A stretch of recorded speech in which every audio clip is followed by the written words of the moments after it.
ایک درد بھری کہانی۔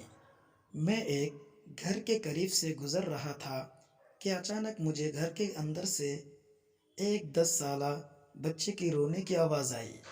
آواز میں اتنا درد تھا کہ مجھے مجبوراً گھر میں داخل ہو کر معلوم کرنا پڑا کہ یہ 10 سالہ بچہ کیوں رو رہا ہے۔ اندر داخل ہو کر میں نے دیکھا کہ ماں اپنے بیٹے کو آہستہ سے مارتی اور بچے کے ساتھ خود بھی رونے لگتی۔ میں نے آگے ہو کر پوچھا، بہن کیوں بچے کو مار رہی ہو جبکہ خود بھی روتی ہو؟ اس نے جواب دیا کہ بھائی، آپ کو تو معلوم ہے کہ اس کے والد اللہ عز و جل کے پیارے ہو گئے ہیں اور ہم بہت غریب ہیں۔ میں لوگوں کے گھروں میں مزدوری کرتی ہوں اور اس کی پڑھائی کا مشکل سے خرچ اٹھاتی ہوں۔ یہ کمبخت اسکول روزانہ دیر سے جاتا ہے اور روزانہ گھر دیر سے آتا ہے۔ جاتے ہوئے راستے میں کہیں کھیل کود میں لگ جاتا ہے اور پڑھائی کی طرف ذرا بھی توجہ نہیں دیتا، جس کی وجہ سے روزانہ اپنی اسکول کی وردی گندی کر لیتا ہے۔ میں نے بچے اور اس کی ماں کو تھوڑا سمجھایا اور چل دیا۔ ایک دن صبح صبح سبزی منڈی کچھ سبزی وغیرہ لینے گیا تو اچانک میری نظر اسی 10 سالہ بچے پر پڑی جو روزانہ گھر سے مار کھاتا تھا۔ کیا دیکھتا ہوں کہ وہ بچہ منڈی میں پھر رہا ہے اور جو دکاندار اپنی دکانوں کے لیے سبزی خرید کر اپنی بوریوں میں ڈالتے تو ان سے کوئی سبزی زمین پر گر جاتی اور وہ بچہ اسے فوراً اٹھا کر اپنی جھولی میں ڈال لیتا۔ میں یہ ماجرا دیکھ کر پریشانی میں مبتلا ہو رہا تھا کہ چکر کیا ہے۔ میں اس بچے کو چوری چوری فالو کرنے لگا۔ جب اس کی جھولی سبزی سے بھر گئی تو وہ سڑک کے کنارے بیٹھ کر اونچی اونچی آوازیں لگانے لگا، اسے بیچنے لگا۔ منہ پر مٹی، گندی وردی اور آنکھوں میں نمی کے ساتھ ایسا دکاندار زندگی میں پہلی بار دیکھ رہا تھا۔ دیکھتے ہی دیکھتے اچانک ایک آدمی اپنی دکان سے اٹھا، جس کی دکان کے سامنے اس بچے نے ننھی سی دکان لگائی تھی۔ اس شخص نے آتے ہی ایک زوردار پاؤ مار کر اس ننھی سی دکان کو ایک ہی جھٹکے میں ساری سڑک پر پھیلا دیا اور بازو سے پکڑ کر اس بچے کو بھی اٹھا کر دھکا دے دیا۔ ننھا دکاندار آنکھوں میں آنسو لیے دوبارہ اپنی سبزی کو اکٹھا کرنے لگا، جمع کرنے لگا اور تھوڑی دیر بعد اپنی سبزی کسی دوسری دکان کے سامنے ڈرتے ڈرتے لگا لی۔ بھلا ہو اس شخص کا جس کی دکان کے سامنے اب اس نے اپنی ننھی دکان لگائی۔ اس شخص نے اس بچے کو کچھ نہیں کہا۔ تھوڑی سی سبزی تھی، جلد ہی فروخت ہو گئی اور وہ بچہ اٹھا اور بازار میں ایک کپڑے والی دکان میں داخل ہوا اور دکاندار کو وہ پیسے دے کر دکان میں پڑا، اپنا اسکول بیگ اٹھایا اور بنا کچھ کہے اسکول کی جانب چل دیا۔ میں بھی اس کے پیچھے پیچھے چل رہا تھا۔ جب وہ بچہ اسکول گیا تو 1 گھنٹہ دیر ہو چکی تھی، جس پر اس کے استاد نے ڈنڈے سے اسے خوب مارا۔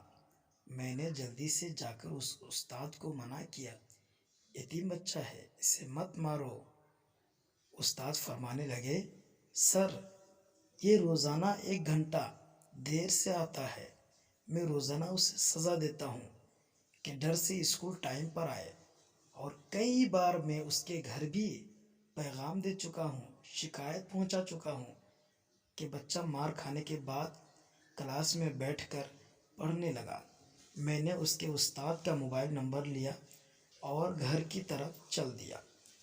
گھر جا کر معلوم ہوا کہ میں جو سبزی لینے گیا تھا وہ تو بھول ہی گیا ہوں۔ حسب معمول بچے نے اسکول سے گھر آ کر ماں سے ایک بار پھر مار کھائی ہوگی۔ ساری رات میرا سر چکراتا رہا۔ اگلے دن صبح کی نماز ادا کی اور فوراً بچے کے استاد کو کال کی کہ منڈی ٹائم پر ہر حالات میں منڈی پہنچیے، جس پر مجھے مثبت جواب ملا، یعنی جواب ہاں میں ملا۔ سورج نکلا اور بچے کا اسکول جانے کا وقت ہوا اور بچہ گھر سے سیدھا منڈی اپنے ننھی دکان کا بندوبست انتظام کرنے لگا۔ میں نے اس کے گھر جا کر اس کے والدہ کو کہا کہ بہن میرے ساتھ چلو، میں تمہیں بتاتا ہوں آپ کا بیٹا اسکول کیوں دیر سے جاتا ہے۔ وہ فوراً میرے ساتھ منہ میں یہ کہتے ہوئے چل پڑی کہ آج اس لڑکے کی میرے ہاتھوں خیر نہیں، چھوڑوں گی نہیں اسے آج۔ منڈی میں لڑکے کا استاد بھی آ چکا تھا۔ ہم تینوں نے منڈی کی 3 مختلف جگہوں پر پوزیشنیں سنبھال لی اور ننھے دکان والے کو چھپ کر دیکھنے لگے۔ حسب معمول آج بھی اسے کافی لوگوں سے جھڑکیں لینی پڑی اور آخر کار وہ لڑکا اپنی سبزی فروخت کر کے کپڑے والی دکان کی طرف چل دیا۔ اچانک میری نظر اس کی ماں پر پڑی تو کیا دیکھتا ہوں کہ بہت ہی درد بھری سسکیاں لے کر زاروں کی طرح رو رہی تھی، اور میں نے فوراً اس کے استاد کی طرف دیکھا تو بہت شدت سے اس کے آنسو بہہ رہے تھے۔ دونوں کے رونے میں مجھے ایسا لگ رہا تھا جیسے انہوں نے کسی مظلوم پر بہت ظلم کیا ہو اور آج ان کو اپنی غلطی کا احساس ہو رہا ہو۔ اس کی ماں روتے روتے گھر چلی گئی اور استاد بھی سسکیاں لیتے ہوئے اسکول چلا گیا۔ حسب معمول بچے نے دکاندار کو پیسے دیے اور آج اس کو دکاندار نے ایک لیڈی سوٹ دیتے ہوئے کہا کہ بیٹا آج سوٹ کے سارے پیسے مکمل ہو گئے، پورے ہو گئے ہیں، اپنا سوٹ لے لو۔ بچے نے اس سوٹ کو پکڑ کر اسکول بیگ میں رکھا اور اسکول چلا گیا۔ آج بھی 1 گھنٹہ لیٹ تھا۔ وہ سیدھا استاد کے پاس گیا اور بیگ ڈیسک پر رکھ کر ٹیبل پر رکھ کر مار کھانے کے لیے پوزیشن سنبھال لی اور ہاتھ آگے بڑھا دیے کہ استاد ڈنڈے سے اس کو مار لے۔ استاد کرسی سے اٹھا اور فوراً بچے کو گلے لگا کر اس قدر زور سے رویا کہ میں بھی دیکھ کر اپنے آنسوؤں پر قابو نہ رکھ سکا۔ میں نے اپنے آپ کو سنبھالا اور آگے بڑھ کر استاد کو چپ کرایا اور بچے سے پوچھا کہ یہ جو بیگ میں سوٹ ہے وہ کس کے لیے ہے؟ بچے نے جواب دیا کہ میری ماں امیر لوگوں کے گھروں میں مزدوری کرنے جاتی ہے اور اس کے کپڑے پھٹے ہوئے ہوتے ہیں، اس کے پاس جسم کو مکمل ڈھانپنے والا کوئی سوٹ نہیں ہے، اس لیے میں نے اپنی ماں کے لیے یہ سوٹ خریدا ہے۔ یہ سوٹ اب گھر لے جا کر ماں کو دو گے؟ میں نے بچے سے سوال پوچھا۔ جواب نے میرے اور اس کے استاذ کے پیروں کے نیچے سے زمین ہی نکال دی۔ بچے نے جواب دیا، نہیں انکل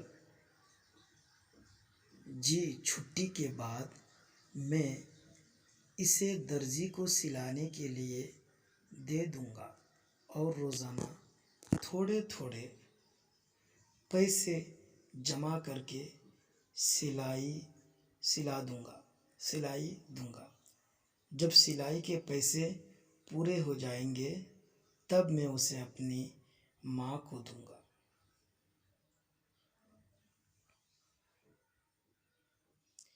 استاد اور میں یہ سوچ کر روتے جا رہے تھے کہ ابھی اس معصوم کو اور منڈی جانا پڑے گا اور لوگوں سے دھکے کھانے پڑیں گے اور ننھی دکان لگانی پڑے گی۔ آخر کب تک غریبوں کے بچے ننھی دکانیں لگاتے رہیں گے؟ آخر کب تک؟ سوچنے والی بات ہے۔